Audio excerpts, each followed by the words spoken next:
Hello बच्चों, स्वागत है आपका अपनी class exam study with you में। जैसा कि अभी तक हम लोगों ने जो है काफ़ी सारे इंपॉर्टेंट क्वेश्चन पढ़ लेते हैं।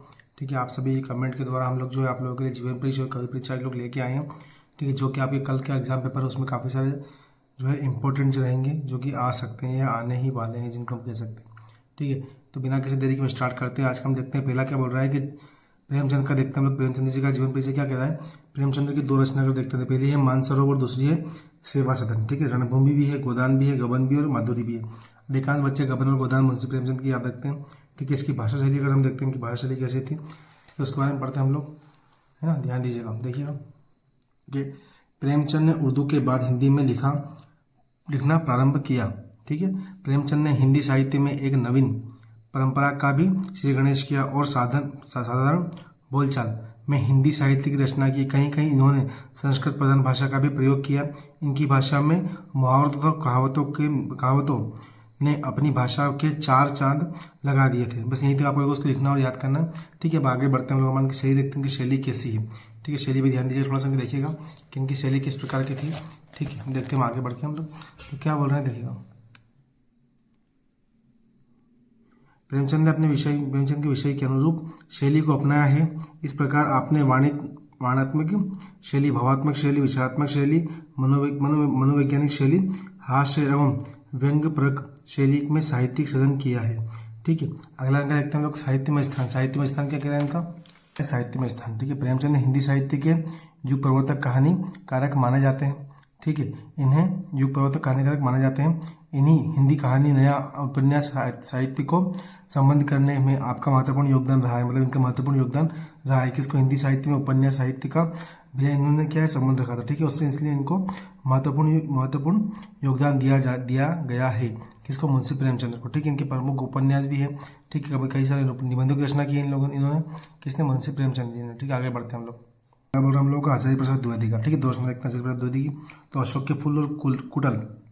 ठीक है, अनामदास पोथाबिन का लगता है। तो आप लोग इनकी भाषा शैली देखते हैं। भाषा शैली क्या बोल रहे हैं, द्विवेदी जी ने अपनी भाषा रचनाओं के अनुरूप ही भाषा का प्रयोग किया है।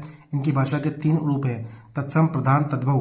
प्रधान तथा उर्दू अंग्रेजी शब्द युक्त व्यवहारिक रूप से इन सभी का विषयानुसार प्रयोग हुआ है। द्विवेदी जी की भाषा सुव्यवस्थित, प्रांजलि, सुबोध एवं प्रवाहमय है। शुद्ध चयन, शब्द चयन उत्तम और वाक्य विन्यास संगठित है। भाषा को गतिशील एवं प्रवाह पूर्वक बनाने के लिए आपने लोकोक्तियों एवं मुहावरों का आवश्यकता से अधिक के अनुसार प्रयोग किया है। ठीक है, बस यहीं तक आप लोगों को इसको करना है। ठीक है, आगे बढ़ते हैं। आगे अगला क्या बोल रहा है। ठीक है, देखिएगा इनका साहित्य में स्थान देखते हैं हम लोग, है ना। भाषा शैली भी आप देख सकते हो कि इनकी भाषा में किन किन चीज़ों का प्रयोग किया गया, अलंकार वगैरह का देखने को मिलता है। संस्कृत भाषा का प्रयोग देखने को मिलता है। ठीक है, तत्सम तद्भव शब्दों का प्रयोग देखने को मिलता है। ठीक है, आगे देखते हैं हम लोग साहित्य में क्या बोल रहे हैं इनका स्थान। ठीक है, ध्यान दीजिएगा कि उच्च कोटि के महान विचारकारक हजारी प्रसाद द्विवेदी को हिंदी में पूरी श्रद्धा और सम्मान के साथ महत्व दिया जाता है। ठीक है, इनके निबंधों में भाव और विचारों की गंभीरता एवं सहजता सर्वत्र दृष्टि गोचर होती हुई हजारी प्रसाद द्विवेदी जी हिंदी गद्य साहित्य की एक महान विभूति थे। कौन, हजारी प्रसाद द्विवेदी जो थे वो हिंदी साहित्य की महान विभूति थे। ठीक, कहे जाते हैं, ये कहे जाते हैं है। ठीक है, आगे बढ़ते हैं, देखते हैं अगला क्वेश्चन। अगला है हम लोगों का महादेवी वर्मा। ठीक है, महादेवी वर्मा की रचना देखते हैं। रचना कौन कौन सी इनकी, तो यामा है, निहार है, रशीम है, नीरज है, दीपशिखा है, अतीत के चलचित्र है। ठीक है, भाषा शैली देखते हैं। भाषा शैली क्या बोल रही है कि महादेवी वर्मा ने शुद्ध साहित्य खड़ी बोली में साहित्य सृजन किया है। आपकी भाषा में सहजता, सरलता तथा सफलता के गुण सर्वत्र विद्यमान है। भाव के अनुसार आपकी भाषा बदलती रहती है। इनकी भाषा में शब्द चयन भाव के अनुकूल ही हुआ है। ठीक है, इनकी भाषा में शब्द चयन किसके अनुकूल हुआ है, तो भाव के अनुकूल हुआ है। किसमें, महादेवी वर्मा की। ठीक है, आगे क्या बोल रहे हैं, महादेवी वर्मा ने विशेष तथा भाव के अनुरूप विविध शैली रूपों को अपनाया है। भावात्मक शैली, विवरणात्मक शैली, विचारात्मक शैली, विवेकात्मक शैली के अतिरिक्त व्यंजनात्मक शैली, ठीक है, शुक्ल शैली, आत्म अभिव्यक्तता शैली का प्रयोग भी महादेवी वर्मा जी ने अपने काव्य में शामिल किया है, अपनी रचनाओं में शामिल किया है। साहित्य में स्थान का देखते हैं। साहित्य में स्थान क्या कह रहा है इनका। ठीक है, कि आधुनिक काल की मीरा महादेवी वर्मा की हिंदी साहित्य में महत्वपूर्ण देन है। उनके सजीव रेखाचित्र हिंदी की अमूल्य निधि है। निबंधकार एवं कवि आदि रूपों में महादेवी जी की विशिष्ट पहचान है। ठीक है, आगे बढ़ते हैं, अगला देखते हैं हम लोग। हमारा अगला क्या कह रहा है, कबीर जी का देखते हैं हम लोग। ठीक, कबीरदास का देखिएगा, ध्यान दीजिएगा। रचना है कबीरदास की रचना देखते कौन कौन सी है, तो सबद है, सबद और रमेनी है। ठीक है, भाव पक्ष रहता है। कबीर सार ग्रंथ कवि थे। ठीक है, इन्होंने अपने समय के सभी प्रचलित, ठीक है, प्रचलित और संप्रदायों के सत्य को स्वीकार किया। वे निर्गुण भक्ति में विश्वास रखते थे। उनको समाज सुधारक, छुआछूत एवं अन्य विश्वास का विरोध किया है। उनके काव्य में शांत रस है। ठीक है, तो कबीर के काव्य में कौन सा रस देखने मिलता है? तो शांत रस में धैर्य, इनकी कविताओं में क्या था? धैर्य था, सहनशीलता थी। ठीक है, कला पक्ष देखते हैं, कला पक्ष क्या कह रहे हैं इनका। तो कबीर ने ब्रज, अवधी, राजस्थानी आदि में मिश्रित बोलचाल की भाषा में अपनी बात कही है। उन्होंने दोहा, चौपाई, छंद, पक्ष, छंदों का प्रयोग किया है। अलंकार आदि का सहज प्रयोग कबीर ने काव्य में हुआ है। ठीक है, साहित्य में स्थान देखते हैं, साहित्य में स्थान क्या कह रहे हैं इनका, थोड़ा ध्यान दीजिएगा, देखिए ध्यान से। ठीक है, तो कबीर उच्च कोटि के भक्त, समाज सुधारक तथा कवि के अनुरूप में हमारे समक्ष उपस्थित हुए थे। ठीक है, उच्च कोटि की चिंतन तथा समाज सुधारक कबीर का स्थान हिंदी साहित्य में अत्यंत महत्वपूर्ण है। ठीक है, आगे बढ़ते हैं हम लोग। सुमित्रानंद पंत का क्या कह रहे हैं? ठीक है, ध्यान दीजिएगा। तो सुमित्रानंद पंत की रचना देखते हैं हम लोग, कला और बूढ़ा चांद। ठीक है, दूसरा है गुंजन, तीसरा है पल्लव। ठीक है, आपको तीन में से कोई से भी जो याद रखे, दो आपको लिखना है। भाव पक्ष देखते हैं, भाव पक्ष में क्या बोल रहा है? सुमित्रानंद पंत के काव्य में मानवता, रहस्यवाद, प्रेम और सौंदर्य का मार्मिक चित्रण का वर्णन किया है। इसलिए उन्होंने सामाजिक विषमताओं पर प्रहार किए हैं। आपके काव्य में प्रकृति के नाना प्रकार के रूप साकार हुए हैं। नाना मतलब विभिन्न प्रकार के रूप साकार हुए हैं। ठीक है, कला पक्ष देखते हैं, कला पक्ष का कह रहे हैं इनका कि शुद्ध साहित्य एवं भाव अनुरूप खड़ी बोली का प्रयोग करने वाले पंत जी ने, ठीक है, काव्य रचना में प्रबंध एवं मुक्तक दोनों शैलियों को अपनाया है। उन्होंने परंपरागत एवं नवीन दोनों प्रकार के छंदों का प्रयोग किया है। साहित्य में स्थान देखते हैं, साहित्य में स्थान क्या कह रहे हैं इनका। ठीक है, कि सुमित्रानंद पंत परंतु छायावाद के आधार स्तंभ माने जाते हैं। ठीक है, आपने विविध विषय काव्य में माध्यम से समाज का मार्गदर्शन करने का सफल प्रयास किया है। आधुनिक काल के कवियों में आपका श्रेष्ठ स्थान है। किसमें? आधुनिक काल के कवियों में जो है सुमित्रानंद पंत का क्या है? श्रेष्ठ स्थान देखने को हम लोग को मिलता है। आगे बढ़ते फटाफट हम लोग इंपॉर्टेंट क्वेश्चन में लेके आया हूँ। ठीक है, जो क्वेश्चन आपके डेफिनेटली कल एग्जाम में आने वाले हैं, वो क्वेश्चन लोग बिल्कुल देख रहे हैं हम लोग। तो महाकाव्य और खंड काव्य में अंतर देखते हैं। तो महाकाव्य क्या होता है? विस्तृत होता है, मतलब बड़ा होता है। खंड काव्य छोटा होता है, मतलब संक्षिप्त होता है। महाकाव्य की व्यक्ति विशेष की समस्त जीवन की कथाएं होती है, जबकि खंड काव्य में अंत में गत जीवन के एक पक्ष का चित्रण होता है। मतलब महाकाव्य में संपूर्ण जीवन का चित्रण होता है, खंड काव्य में किसी एक टुकड़े का चित्रण होता है, किसी एक पक्ष का ही चित्रण हम लोग प्रस्तुत करते हैं उसका। ठीक है, तीसरा पॉइंट क्या बोल रहा है? महाकाव्य अनेक सर्व विभाजित होते हैं। ठीक, खंड काव्य में एक ही सर्व होता है। ठीक है, महाकाव्य में अनेक विभेद क्या होते हैं? उसमें विभाजन होते हैं, मतलब कई विभाजनों से जुड़कर बना होता है महाकाव्य, जबकि खंड काव्य में क्या होता है? एक ही टुकड़ा होता है। काव्य में पात्रों की संख्या अधिक होती है, खंड काव्य में पात्रों की संख्या सीमित होती है, मतलब कम होती है। ठीक है, अगला क्वेश्चन देखते हैं हम लोग हमारा, ध्यान दीजिएगा। अगला क्वेश्चन क्या कह रहा है कि आत्मकथा हम जीवनी में अंतर। तो आत्मकथा स्वयं के जीवन पर लिखी जाती है, जीवनी किसी महान पुरुष के जीवन पर लिखी जाती है। आत्मकथा काल्पनिक भी हो सकती है, जीवनी सत्य घटनाओं पर आधारित होती है। ठीक है, आत्मकथा में अनुभूति, गहराई होती है, जीवनी में विवरण पर ध्यान दिया जाता है, मतलब कुछ ऐसे तथ्य दिए जाते हैं जो बिल्कुल इंपॉर्टेंट होते हैं, फैक्ट बिल्कुल महत्वपूर्ण होते हैं, उनको लिया जाता है। ठीक है, चौथा क्या बोल रहा है? हाँ, आत्मकथा कथात्मक शैली में लिखी जाती है, जबकि जीवनी वर्णनात्मक शैली में लिखी जाती है। आत्मकथा में प्रेरणा प्राप्त हो यह आवश्यक नहीं है, जीवनी में प्रेरणादायक होती है। मतलब आत्मकथा प्रेरणादायक हो जरूरी नहीं, किसी व्यक्ति को लिखी जा सकती है। ठीक है, बल्कि जीवनी जो होती है महान व्यक्ति को लिखी जाती है, प्रेरणा देती है वो तो। ठीक है, आगे देखते हैं, अगला क्वेश्चन देखते हैं हमारा इंपॉर्टेंट क्वेश्चन। सारे इंपॉर्टेंट क्वेश्चन है, डेफिनेटली आपके दो क्वेश्चन यहाँ से 2 से 3 क्वेश्चन आपके बैठने कल के एग्जाम में। ठीक है, नाटक और एकांकी में अंतर। नाटक क्या? नाटक में अनेक अंक होते हैं, एकांकी में एक अंक होता है। नाटक की कथा वस्तु विस्तृत होती है, एकांकी की कथा वस्तु सीमित होती है, संक्षिप्त होती है। नाटक में पात्रों की संख्या अधिक होती है, एकांकी में कम होती है। नाटक के कथानक की विकास प्रक्रिया धीमी होती है, एकांकी का कथात्मक आरंभ से ही जो होता है वो विस्तृत होता है, मतलब चरम लक्ष्य की ओर तेज गति से बढ़ती है। ठीक है, कहानी और उपन्यास देखते हैं हम लोग। कहानी और उपन्यास में क्या कह रहे हैं देखिएगा कि कहानी का आकार लघु या छोटा होता है, उपन्यास अपेक्षाकृत बड़ा होता है। ठीक, कहानी में एक घटना का वर्णन होता है, उपन्यास में अनेक घटनाओं का वर्णन होता है। ठीक, कहानी में पात्रों की संख्या सीमित होती है, ठीक, कम होती है। उपन्यास में पात्रों की संख्या अधिक होती है। कहानी ऋषा प्रेमचंद्र, जो प्रमुख कहानीकारों के नाम लिखते हैं, पहले क्या है कि ऋषा प्रेमचंद्र हो गया।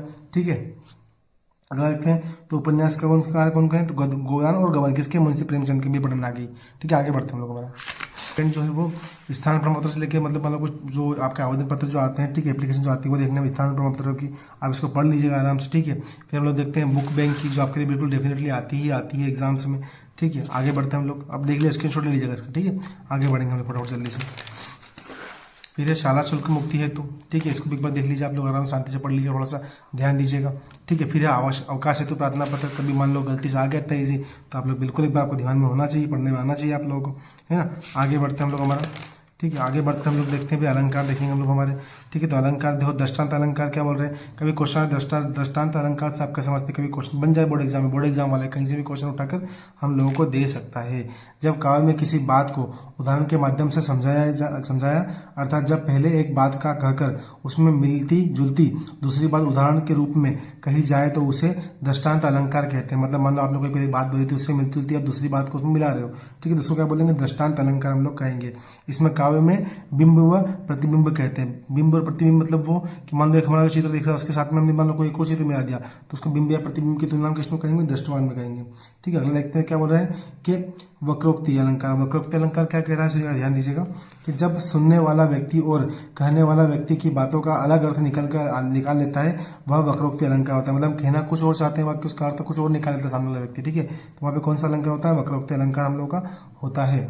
ठीक है, अगला देखते हैं तो क्या बोल रहा है, विशेषोक्ति अलंकार। विशेषोक्ति अलंकार क्या कह रहा है, ध्यान दीजिएगा कि संपूर्ण कारकों से होने पर भी फल ना होना विशेषोक्ति अलंकार है। ठीक है, अर्थात जहाँ दो मेघ बरसों में प्यासी की प्यासी, मतलब भैया मान लो जहाँ पे भैया क्या बोल रहा है कि संपूर्ण जितने भी कारण होने के बाद भी उसका क्या है, मतलब आप जितने भी काम कर रहे हो, आपने सारे काम कंप्लीट करने के बाद भी आपको उसका फल रिजल्ट नहीं मिल पा रहा है, तो वहाँ पे कौन सा अलंकार होगा, विशेषोक्ति अलंकार होगा। ठीक है, आगे देखते हैं हम लोग, हमारा अगला क्वेश्चन क्या है, तो हम लोग देखो अभी नई कविता वगैरह पढ़ ली थी, सॉरी प्रगतिवादी काव्य वगैरह पढ़ ली थी हम लोग आगे पढ़ेंगे नई कविता की 4 हिस्सा। नई कविता जीवन मूल्यों की पुनः परीक्षा है। मतलब नई कविता में क्या है, जीवन की भी हम परीक्षा करते हैं, नए नए उसमें प्रयोग करते हैं हम लोग, नए नए आविष्कार करते हैं, जीवन के आर्थिक स्तर को सुधारते हैं हम लोग कहीं में नई कविता में। ठीक है, आगे देखते हैं हम लोग हमारा अगला, तो अगला क्या बोल रहा है हम लोग, ध्यान दीजिएगा देखिएगा कि अगला क्वेश्चन हम लोग, अगला पॉइंट हम लोग का, नई कविता लघु मानव को स्वीकार करती है। तीसरा पॉइंट यह जीवन के हर क्षण किसी को सत्य ठहराती है, कौन, नई कविता। चौथा है नई कविता की वाणी अपने जीवन के अनुभव पर आधारित होती है, मतलब आजकल के समय के सबसे जो उसके अकॉर्डिंग होती है। ठीक है, अगला देखते हैं हम लोग क्या बोल रहे हैं कि छायावाद की प्रमुख विशेषता बताई थी, 3 विशेषता देखते हैं इसकी कि सौंदर्यता, पूर्ण भावनाओं की प्रधानता, भाषा में लाक्षणिकता तथा वक्रता की प्रमुखता। तीसरा है प्रकृति का सजीव चित्रण और छंद विद्यमान। ठीक है, इसके प्रमुख कवि कौन कौन से, तो हजारी प्रसाद द्विवेदी हो गए, सुमित्रानंदन पंत हो गए, ठीक है, सूर्यकांत त्रिपाठी निराला हो गई, महादेव वर्मा हो गई। ये क्या है, इसके महत्वपूर्ण कवि या लेखक हम लोग मान सकते हैं किसके, छायावाद के। ठीक है, आगे आप लोग स्वयं प्रकाश की रचनाएं मैंने आपको याद करवाई थी, मैं स्वयं प्रकाश की आपको जो है भाषा से बता रहा हूँ अभी कि स्वयं प्रकाश की भाषा अपने विषय अनुसार के रूप में होती है। ठीक है, वर्णीय विषय का ऊपरी वर्णन करने में बजाय पर आधारित ध्यान देते हैं। इनकी कहानियों में व्यंग स्पष्ट सुना देता है। इनकी शैली में हास्य एवं व्यंग प्रधान है। छोटे छोटे वाक्यों में शैली में सामाजिकता आ गई है। ठीक है, साहित्य में स्थान देखते हैं, साहित्य में स्थान क्या कह रहा है इनका, ध्यान दीजिएगा कि स्वयं प्रकाश समकालीन कहानी के चर्चित कहानीकार है। इनकी कृतियों पर उन्हें पहल सम्मान बनमाली पुरस्कार, राजस्थान साहित्य अकादमिक पुरस्कार आदि प्राप्त हो चुके हैं। किसको, स्वयं प्रकाश जी को। ठीक है, अगला देखते हैं हम लोग, हमारा अगला क्या है, सूरदास का हम लोग का है। सूरदास की दोस्त मैंने आपको याद करी थी, सूरसागर और सूरसरावली। ठीक है, भाव पक्ष देखते हैं इनका, तो सूरदास के काव्यों में भाव का सागर भरा पड़ा है। ठीक है, उनके भाव पक्ष की प्रमुख विशेषताएं क्या कह रहा है कि विशेषताएं हैं, पहला है सूर्य को वात्सल्य रस का सम्राट कहा जाता है। ठीक है, वियोग श्रृंगार का मार्मिकता के साथ चित्रण किया है। उनका बालवर्ण मनोविज्ञान है। ठीक है, कला पक्ष देखते हैं, कला पक्ष क्या कह रहा है इनका।